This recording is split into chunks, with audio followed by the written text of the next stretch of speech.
say, thank you for carrying, team. Like, if that's not enough, what is? Very good question, but here we are, gentlemen, into the draft for what could be the final match of the series. Hopefully it's not. Hopefully this is where T1 start the attempted reverse sweep, and we actually make a series of this as Gen G, their bans on the blue side haven't changed too much here, as the Nautilus will still be taken away first, but there is the Draven as second ban. As Gen G, I think, are eyeing up a bit of a Lucian angle. So Lucian, I think, is the pick they'll probably end up getting here, but we saw Lehen's answer to the Yuumi, but allow us to potentially introduce Lehen's Yuumi into the equation, because they have blue side for the first time in this series, and now T1 have to give Lucian or Yuumi because they're still stuck on this Poppy ban, and I mean, Owner doesn't play Poppy. He just doesn't do it. They ban it every game as a result. We saw the same thing from Live Sandbox. Peanut literally changed the meta on this pick, and it has to be banned. And now they're going to try to make a trade here. But, I mean, Ruler gets Yuumi, or Lens gets Yuumi. Yeah. I mean, allow us to introduce it. Here it is. Guess what? Sari and Sniver are both up. Yeah. So now T1 need to show us what their answer to the Yuumi is. Now, we've seen two of them.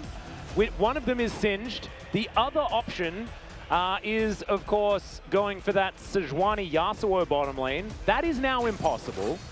T1 will lock away at least the Sivir, so denying what has been the most successful recent Yuumi counterpart. But Owner does have the ability to head towards the Vi, so it does mean Assault and Battery gives you access to the Zeri if Gen G decide to pick it. I think it's Zeri Morgana. I think you go Zeri Morgana here, and then you live your best life. The Camille ban already very strong. Could mean that T1 then gets a much stronger mid pick. I expect the Ahri to come out here again. Yeah. And Azir completely fine as well. Personally, as mentioned, I like the Morgana into the Vi a lot. I think the Morgana is very strong, but not absolutely necessary here. And you, as Gen G, have 3 prio picks. And if T1 want to pick the Ahri for the Ahri Vi, we've already seen Chovy wins that lane. He got prio. They got early objective control with the Zeri draft. So this really feels very reminiscent of Game 1 in a lot of ways, except this time the Zeri has a Yuumi.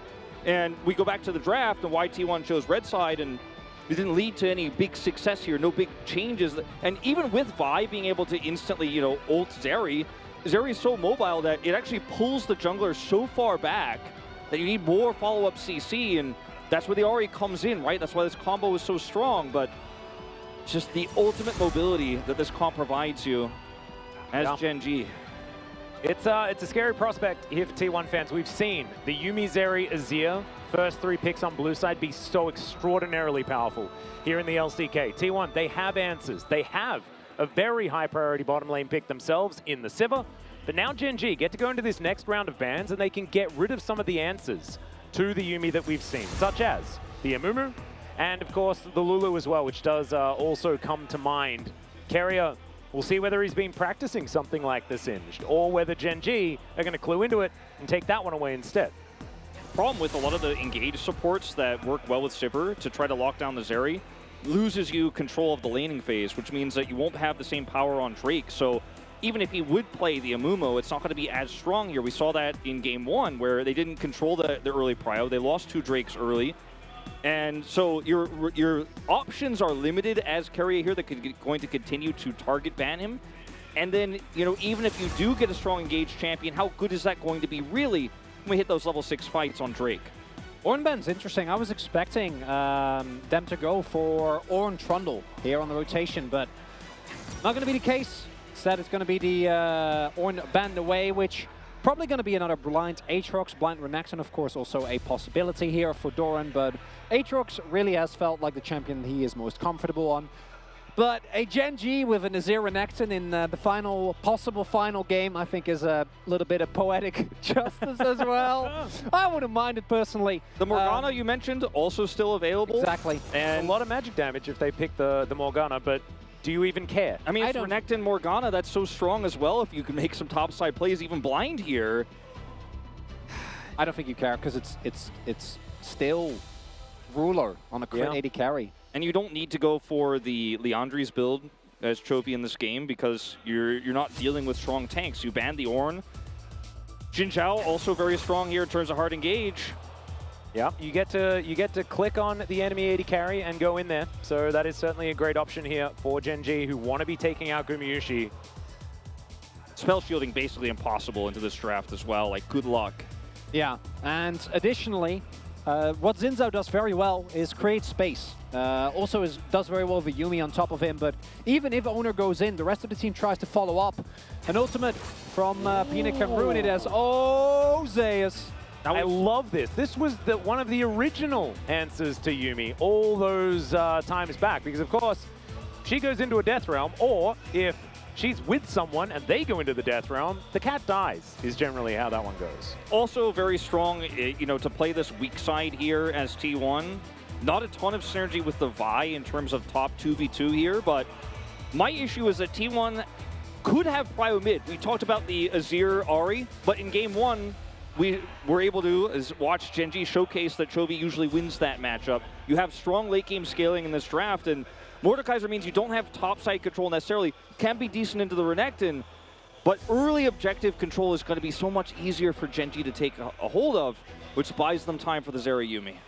Yeah, and it looks to me like this draft, it could be one of those drafts where it's like, oh, they just banned Peanuts champions because everybody else got almost exactly what they wanted on Gen G's side. This time, T1 on the red side, though, for the first time this series.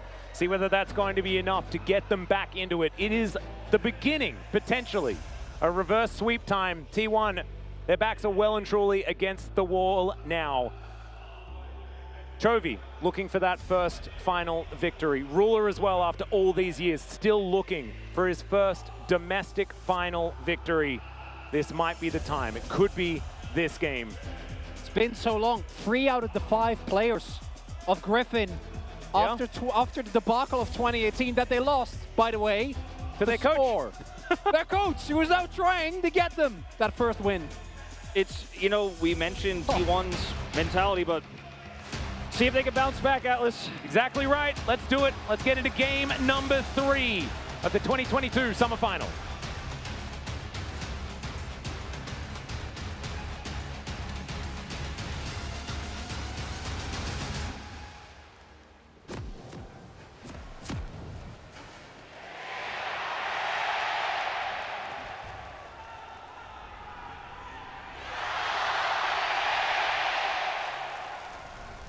You can hear it, the T1 fans definitely wanting us to get a series out of today.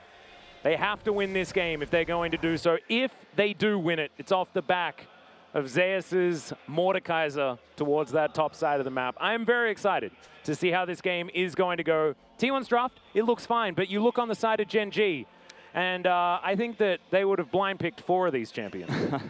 I think that something that has kind of gone unsaid here as we've talked about Gen G's second places is that 18 runner-ups is 18 finals worth of experience that Owner doesn't have, that Zeus doesn't have, that Guma doesn't have, and even Keria, as long as he's been around, doesn't have, right? And you look at the experience that these players have, Ruler, Lehens, the Griffin guys, right? Doran, Peanut, with his titles he's picked up, Chovy, to 6 finals, and in terms of being up 2-0, like, I would give Gen G a better chance of reverse sweeping than I would T1, even though they played MSI to 5 games. They've been a team that was dominant in spring, but we didn't really see them lose that much. And then this season, they were second place, still very dominant. But going 0-2 in a finals like this, picking red side, not getting the greatest draft back here, not seeing huge changes, I don't know if they have it in them to reverse sweep. You know, you mentioned earlier, Chronicle, that you think they did. I kind of disagree. And it's very tough.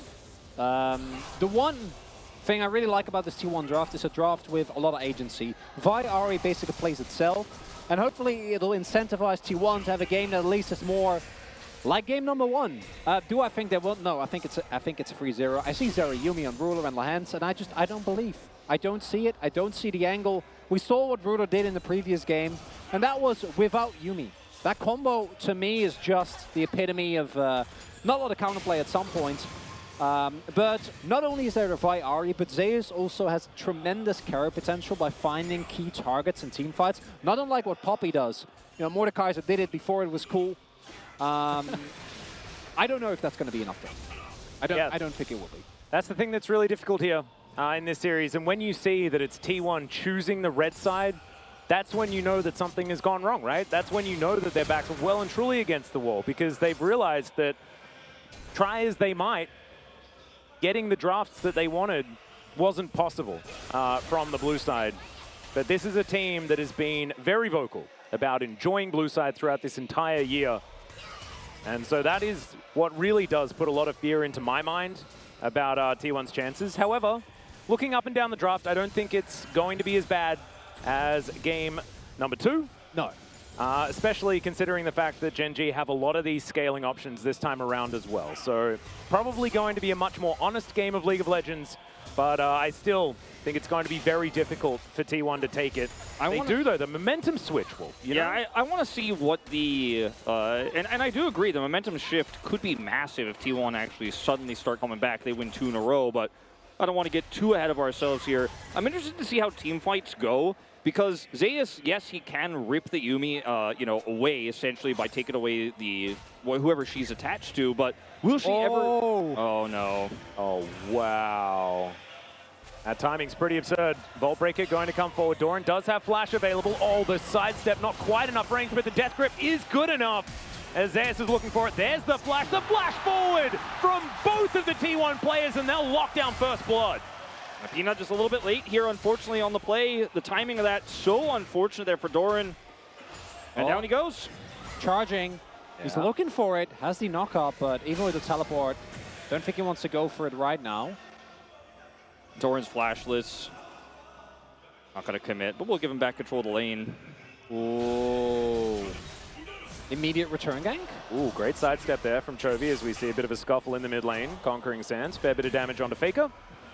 And do note, Chovy forced Faker back when Faker was sitting at around 16 CS. Faker was forced to TP. Chovy got a free back. And as a result now has so much more pressure in this lane. So getting a play topside for T1, I think is instrumental, because the mid lane is looking as dire as it looks this entire series. His wave state, or the wave manipulation, is using here as well, putting the Sand Soldiers in the middle, making Faker have to use his Q to actually clear, and last hit means he has so much more agency. Ooh. Owner again. Yeah, I'm seeing tents here towards the top side. But not going to be something they commit to just yet. Peanut in the area, as Doran knows that things could get very, very dangerous. And also, Gen G understand that they have the vision control. Owner's still here, though, for the counter gank opportunity. As we're bringing them back forward. There's the Vault Breaker once again, as Doran slices, dices, gets himself out. But is Peanut going to be so lucky? The answer's yes. Doesn't have to invest his flash just yet. And this is where you see the value of Mordekaiser. Really a stat-checky champion, and if you're playing into double melee, get so much value out of that. Really nicely done. T1 playing to their one pressure point, and we're just staying top. Well, yeah, this is just a 2v2 lane now, I guess. Jungling, not a thing. As Zeus, that's a really nice use of Death Grip. That's going to deny it, obliterate, fair bit of damage there onto Peanut. Doran knows 6 is coming up, and with that, they could try to duel as Chovy. Yeah, Chovy looking for a solo kill here, but Faker is underneath his turret, and Chovy not going to get too greedy. Chovy is just such an insane laner. He's just doing this so consistently against Ahri. Arguably his best champion. Well, there's an exhaust onto Gumayusi. You can see Gen G not going to quite find the engage that they're looking for there. And in fact, Lahen's just used both of his summoner spell buttons. Here's 6. All right, Dominus is going to come through here as Slice comes in. Where's the dice? And it's, ooh, not actually going. That was in fact the dice before, because we came up to it a little bit too late. So Peanut has looking to finish this one off. He does have that flash that he prepared earlier, and that will mean the kill. Gen G even the scoreline. And I think Doran is very aware of how much extra time Owner siphoned experience there on the top side. He hits 6 first, knows Zeus isn't going to be able to ult him under turret. He's still level 5. Commits the Dominus, knows he's, he's really playing with fire here. And all of this is set up, of course, in this longer stay from Owner, where he's actually getting solo experience, so he gets 6 first. And obviously the Xin Zhao a little bit further behind on the play here. And I just thought this call here from Doran, knowing he has 6, knowing he's zoned out of experience, Zeus can't hit 6 in this exchange, so smart. And Zeus also feeling safe there, but due to the ward, Doran knows Yep, you're still there. I can take you down easily. Peanut, love the flash here as well. Not wasting any time, not trying to go for any cheeky plays, just making sure, get the kill, get out, get the plate from my top laner, and as a result, even with the amount of attention that was paid towards topside, we now see Zeus in a very, very rough state, looking to go for a more tanky build of Mordekaiser, just relying on the base damage and the utility that he does provide with his ultimate, but early game wins for Gen.G with a Renekton and a Azir comp. I've seen that before. You didn't even mention the biggest problem of this comp. We don't talk about bot lane. That's the thing that's very, very frightening here. Because, of course, Zera Yuumi does still exist in this team composition. Haven't even mentioned it. Has a slight gold deficit at the moment, but very slight. And, you know, this is the prio we were talking about that Gen.G have. They are going to try to utilize for early Drake control. This is where things can get very hairy for T1, because if you give too many early objectives, you are, of course, going to give Gen.G the ability to slowly get 3 items Zeri. But if you fight... Oh, Peanut's coming through. That is a use of the Spirit Rush to get out of the way of the Emperor's Divide. Carrier going to be here in position, as Ruler still just fighting this one out. Oh my goodness, the damage is already absurd. But not going to be able to pick up any kills just yet. They get the flash and the ghost out of Gumayusi though, and is definitely very important here for Gen.G. T1 trying to group up and set up for a counter gank, but Peanut's ahead of the curve, and they're grouped up for Drake now. I mean, this is the Azir control. Yeah. And again, it comes down to mid-prio, right? Like the ability that Chovy has on this Azir to just rotate first. Contest is impossible. Faker teleporting towards bot side. Drake's gone. So desperate, but so late. Yeah, not going to be able to do it. Can't get there in time. Zeus is running. Looking for an assault and battery target, but Peanut just once again going to show him his top hat and make his way out. Zeus also rotates bottom, so he's losing control here topside. Doran's is sitting pretty. And, I mean, he rotates back quickly. But it's just win after win after win here for Gen.G. Tiny gold lead, but that objective is 5 minutes of time for the Azir, the Zeri. Oh dear, Gumayusi in trouble. Remember, no flash, no ghost. And Spell Shield is not going to save you from that one, although it might. Never mind, Carrier comes on over, does manage to shield him up, and so Gumayusi will walk it out. But flash is expended for it as well. And he lives, but at the very least, wave going to get shoved in. Guma very low, might be trying to pick it up here regardless with Carrier standing watch. This time around Faker earlier on the play, so bot lane of Gen.G not going to take any risks, because I want to reiterate, Gen.G doesn't need to take a risk in this world. Ruler stayed. He was looking for an extendo beam bottom. I was watching him. They pinged him. And he will, of course, get away. Guma, that is. Well, Chovy gets word. The fact that Ona might be in the area. He does throw that ward in, gets a little bit of information, but control vision here towards that top side for T1 will make sure that things get very dark for Chovy once again, as Ruler is going to skate his way out, gets himself a plate before he will go back home. See how close to his first item he is going to be as he gets there. Another problem for Prio is, where do you get value out of this Rift Herald? And where does it go? Where's the lane control here for T1? Not a whole lot of it anywhere on the map, and Peanut's just kind of surfing around, threatening non-stop, and Faker's caught behind this wave again. Look at Chovy, puts the Sand Soldier in the middle. Faker cannot farm here. He has to wait for the wave. And just repeatedly, we're seeing this over and over again. And it's unfortunately a Lulu, so there's no extra support roams that Carrier could do against this Yuumi like we saw Lehens do on the Singed. You got to get kills here. You got to start taking down people with this Ahri and Vi. Yeah. Can't just play it late, especially with a early Mountain Drake getting picked up for a pick-based composition like T1's. It's really, really rough. Well, Lehens is going to rotate over, looking to help out the Pigeon. Peanut will turn up again, but they do manage to get the charge. Will it be the turret as well? Looks like the answer is going to be no. T1 not going to be able to finish that one off, but it is still a fair bit of plate money. As Ruler not wanting to overextend either here towards this bottom side. Gen.G definitely playing very respectfully this stage of the game. Yeah, he's just finished his call. He's happy to sit back here and carefully push this one in, taking only one plate. Ooh, Ruler possibly in trouble. Now going for the 1v1 because he knows that he's dead. Owner's going to turn up and Gumayusi is going to help him take down that kill. So Ruler going to get caught out, overextended a little bit there towards that bottom side. Maybe reading into some backs. They did have a fair amount of vision on bot side, but didn't catch crucial rotations of a couple of members coming through. And Ruler had been playing very respectfully up until this point, gets taken down there. Owner really continuously looking for these plays that they need. Again, T1's comp, I think, has way more pressure on them, and picking up early plates, picking up kills like this. Yeah, very Faker much what they need to do. Grabs another plate with the demolish he took again here, just like game one. So they do get some extra gold here. It was not just a trade of kill for plate here with Ruler going down and mid plate going over. So getting something back. Sorry, getting some extra money, but the same issues do exist, you know, in terms of the time. Like, clock is what's working against T1 more than anything else, and they need to force more kills than just an overextended Zeri here. They need to win a team fight. They need something decisive, and this is clean and all, but Chovy gets a plate mid. Top side still under control by Doran, and now Ruler's just free farming mid. Yeah, he's going to move back to a little bit of added safety, I guess, although his turret is not very healthy.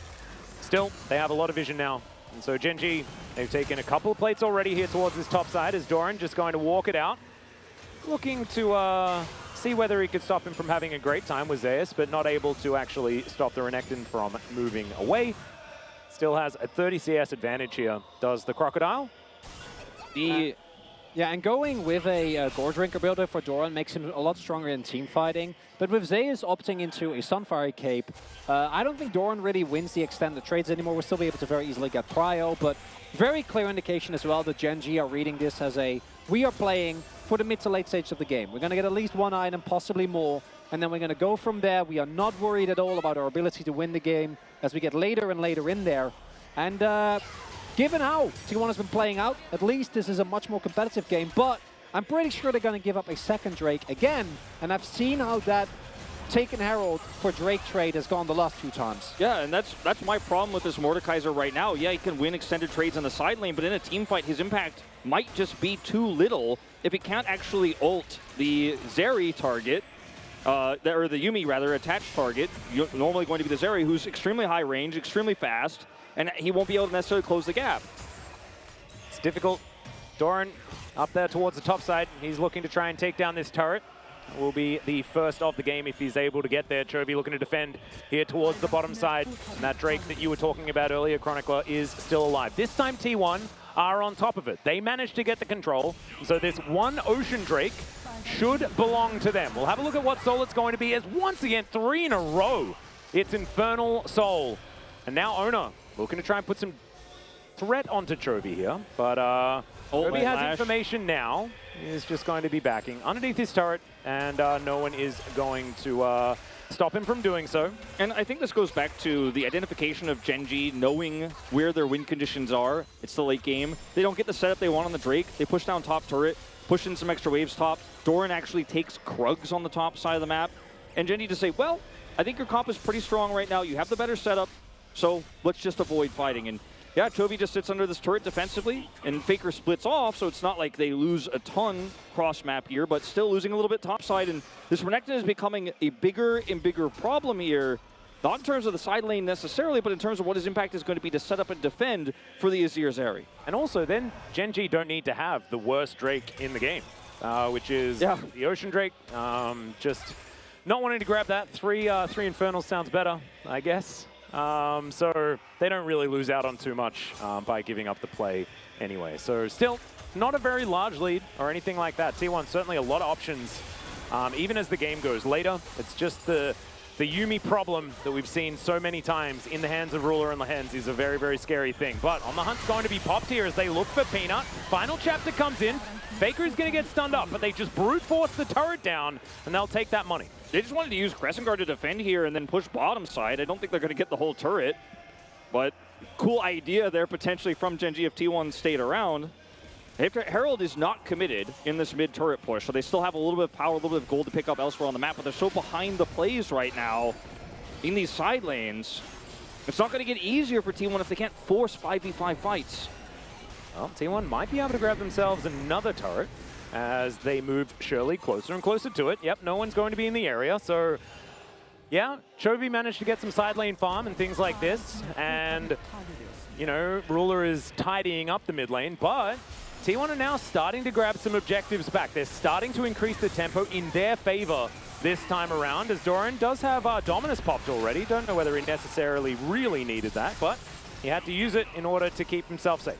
And the problem with this for T1 is that they are dropping waves across the map continuously. So, yes, they are getting objectives. They're getting the charge, they got the mid lane turret, they get the bot lane turret. They're getting a lot done, but it doesn't actually net them a gold lead as... Oh dear, Faker has to use all of his Spirit Rushes. Oh, he does have one left, I believe. Yeah, he does. So, he's able to escape. Dashing around, seeing what he can do. So, that is ult down now for the Ahri, as Gen.G look to go for a bit of a counter push. Yeah, and the person who's losing the most out of this, like you're saying, Chronicler, is Zeus, and he's playing obviously utility on this Mordekaiser, but the Renekton is getting free farm and getting free experience, and he is going to be a big threat on 2 items. Another wave. Yeah. So many. The previous one was a cannon, so you're not going to feel too bad about that one, but Chovy really stacked a big one in towards the top side, and to me, that's the reason why T1 hasn't actually been very proactive, or rather has been very successful in actually accelerating the gold lead that I think they still need. Because Gen.G are in a position where you can give up this Infernal Drake and feel completely fine. And that, for a Zera Yuumi comp, is you're feeling great. You're having a wonderful time. You know that once your Infinity Edge is done, you possess the currently best AD carry in the LCK by a large margin, combined with the best Yuumi. Which, that combo is good even if you're not a good not a good bot lane. Like, it's just insane. Yeah. And look at the build of Chovy. He doesn't have to go crown this game. There's not enough threat onto him. He can go for an early stopwatch here. Shadow Flame build. So much damage here against, yeah, somewhat tanky Mordekaiser, who's going to remove himself from the equation if he wants to do his main job, so you're not worried about him anyways. You're going to be doing big damage to the squishy targets on the back line. Also against a Lulu, who's going to find it very difficult to clear vision as this game goes on as well.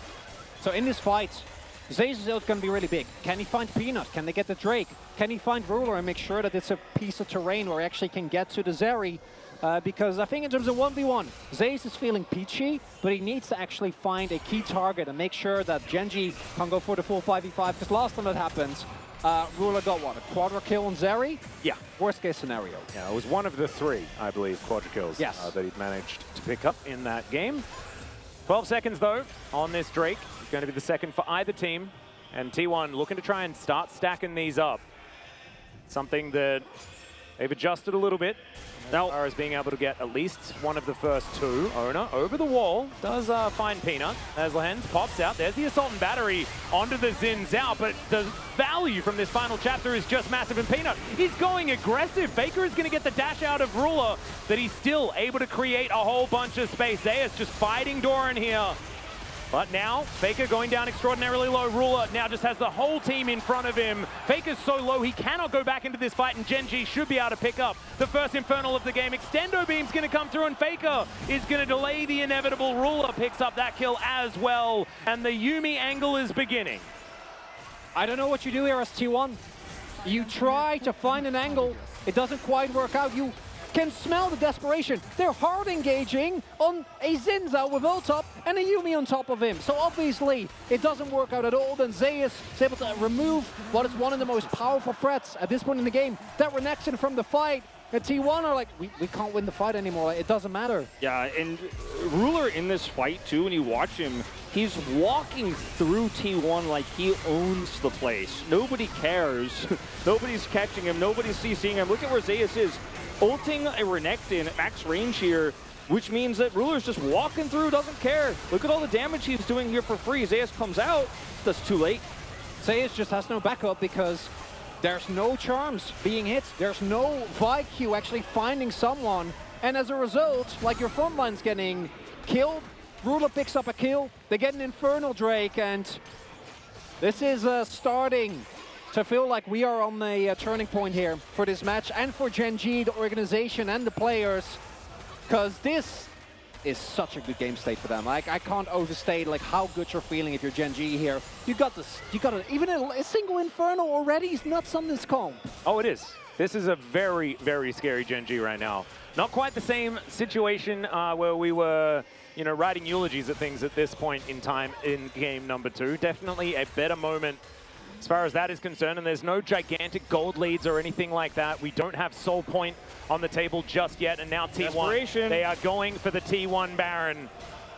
Genji should be able to get into position for this, and there is not a massive amount of damage as, oh my goodness, the extended beam's already starting to do a fair bit of work here as Peanut in position to go and try to work out this 50-50 on the smite. Zeus is going to put him in the death realm though as the ult comes through, but immediately turns into a snowman does Ruler. They lock down the Baron, and now T1 are just trying to escape, and they are going to be able to do so. The heist is successful. Plays like this, Renekton's bottom side, Doran is not there. You have the proximity to Baron, you rush it, you rush over as fast as you can. You have to take risks like this as T1. This is the confidence I wasn't sure we were going to see it. T1 down 2-0.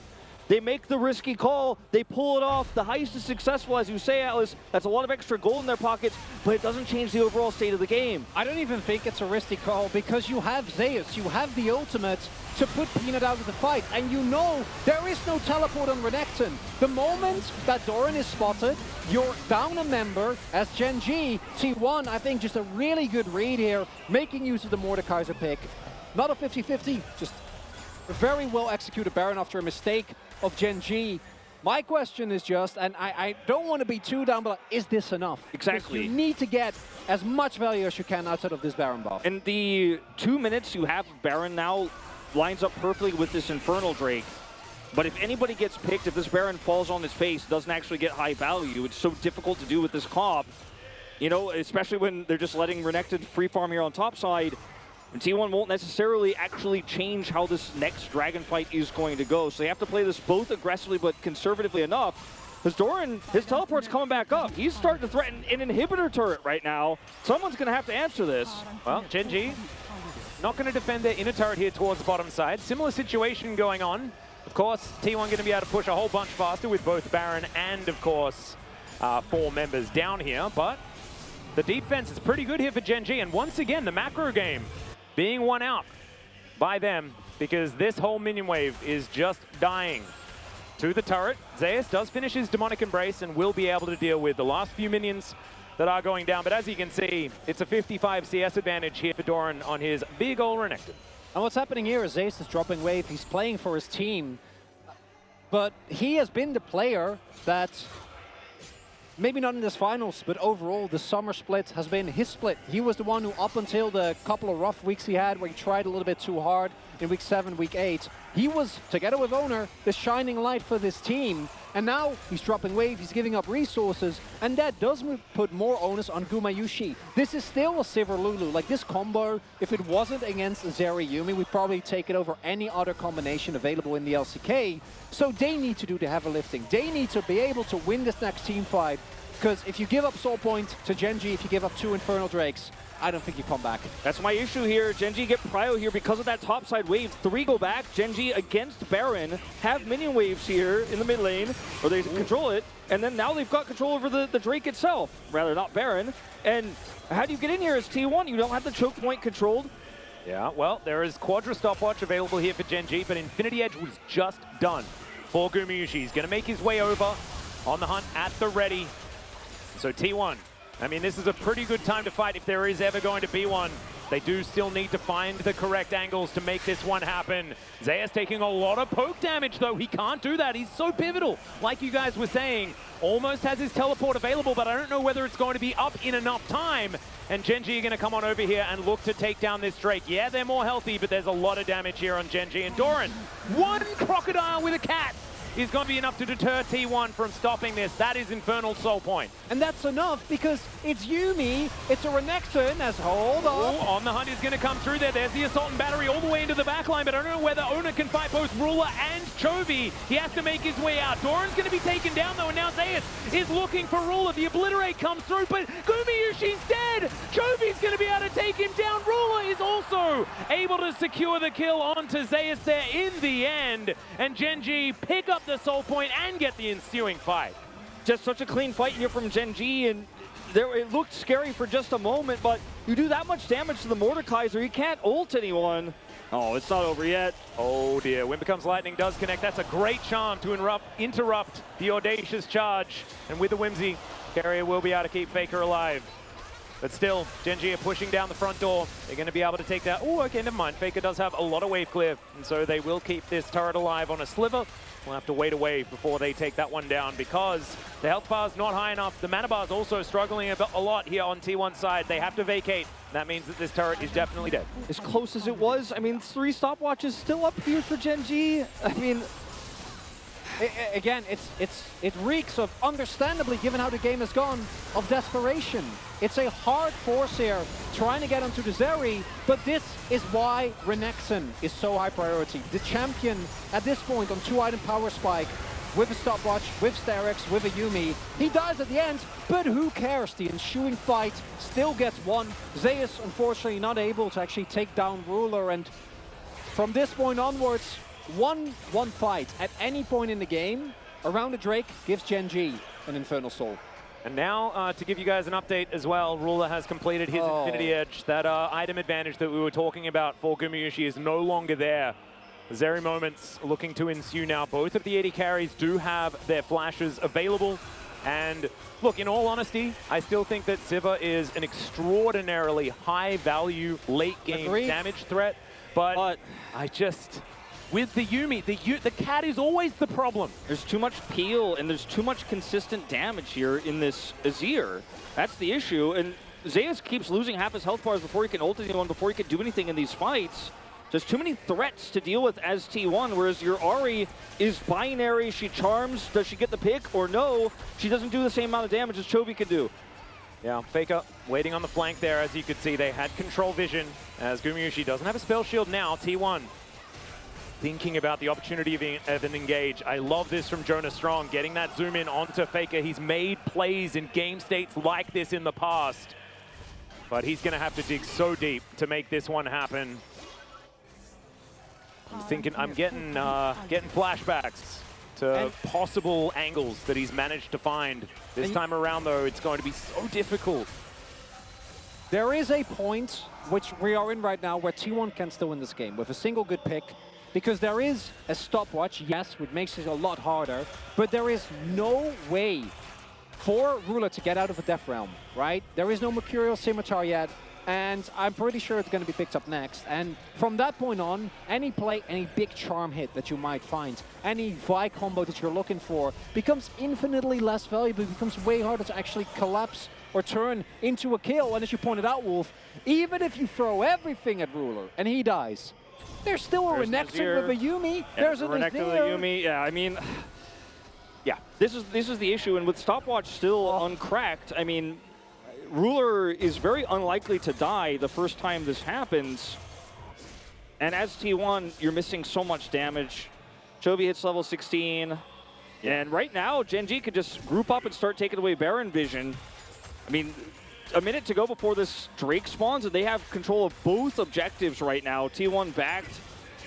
And, I mean, what do you do as T1 now? How do you start a fight? Where do you find that pick? Because Ruler isn't overextending. He's not in the Ruler position. He's not vulnerable. Well, he was pretty close to the Ruler position, but unfortunately for T1, Gen G just owns so much of this map. And so the Ruler position is actually well and truly within Gen G territory. GA now completed for Doran. And this is another thing that I was going to talk about as well. You mentioned the stopwatch, so incredibly important, but now, if Gen G used Ruler's stopwatch in order to win a team fight, he should then be able to afford a GA, which means that once again, he has a lot of control. As now Peanut taking a fair bit of damage here, Extendo Beam also doing a lot of work in return. T1 still just testing the waters, trying to figure it out. The sustained advantage certainly there for Gen G, but T1 have control of this Drake pit for now. Of course, Gen G don't need to really worry about one lone Drake, but they would have liked to get an Infernal Soul, as now Peanut rotates over. There's a control ward in the pit now, so he knows what's going on. When Becomes Lightning comes in, this is just a Xin Zhao alone. Now T1 do have a lot of vision control in this area, but there's no objective to fight over, so I'm not entirely sure what Gen G's plan was there. Very nicely done by T1. They're able to get mid-prio, then turn it into a lot of damage. Peanut's forced to use his ultimate, and T1 able to pick themselves up the Drake Res. Oh, Doran! Yeah, Assault and Battery. There's the Dominus. I don't know whether it's going to be enough. He does have that GA available, but I don't know whether that is going to save him either. The Everfrost is a little bit too early as Doran flashes. Gets himself out of the way. Oh no. Ruler's Final full chapter. health. Oh. Yeah, this is very, very dangerous. And now Gen G, they're counting the cooldowns. There aren't a whole lot left available for T1. Now moving over towards this Baron pit. There's a control ward in the pit, which is so huge. Not anymore. Yep. I mean, Emperor's Divide still available, and that Crescent Guard that we mentioned before is back up and available now. Peanut just managed to get that one again. Inner turret goes down. Teleport's going to be used, and now Gen G, they're going to start off this Baron. No vision available for T1 whatsoever, but they know exactly what's going on. Gen G just move all the way over to Zeus, who has to immediately flash. The follow-up's going to be there for Peanut. And Zeus, yeah, he has no Death Realm and no way of getting out of this one. Gen G, they find their target and they strike. And now, T1 inside this Baron pit. Can they get a pick back themselves as the Boomerang Blade? Not going to find anything. And Gen G get back to work. It's just so hard without a tank here. You know, you don't have a front line in this comp anymore as T1. You can't win this. Timber will just get focused down. You're hoping for a miracle right now. This is very dangerous. Ona, he's had a great smite button in the past. There's the flash from Ruler. T1 getting a lot of value here. The Boomerang Blade doing a lot of work to this area. And now Faker looks for his opportunity. Ruler, he's going to get hit by the charm, but Faker had to go golden too early, and Peanut will secure the Baron. Now Gumayushi is just trying to be huge in this fight, but I just don't think it's going to be enough. He is a one-man army, but it's not quite large enough, and Ruler is exactly the same thing. There's your Zeri angle, and Carrier is running the wrong direction. It's a double kill in the end for the Gen G 80 carry, and they are in so much control. I think this might be Gen G now walking up for the very first time in summer to pick up their very first title for Ruler, for Lehens, for Doran, and for Chovy. They're going to move up. They're going to try Atlas, and Gen G, it might not have happened for them before. Ruler about to pick up his first LCK trophy. Getting a world 3-0. trophy. Getting a world trophy so many years ago. Zeus is desperately trying to hold on. He does go golden himself, but look at these Nexus turrets, and for the first time, Gen G will crack a third Nexus. And Ruler finally gets his domestic title. Chovy finally showing all of those who doubted him that he can actually manage to win these best of fives. What a huge moment for Gen G.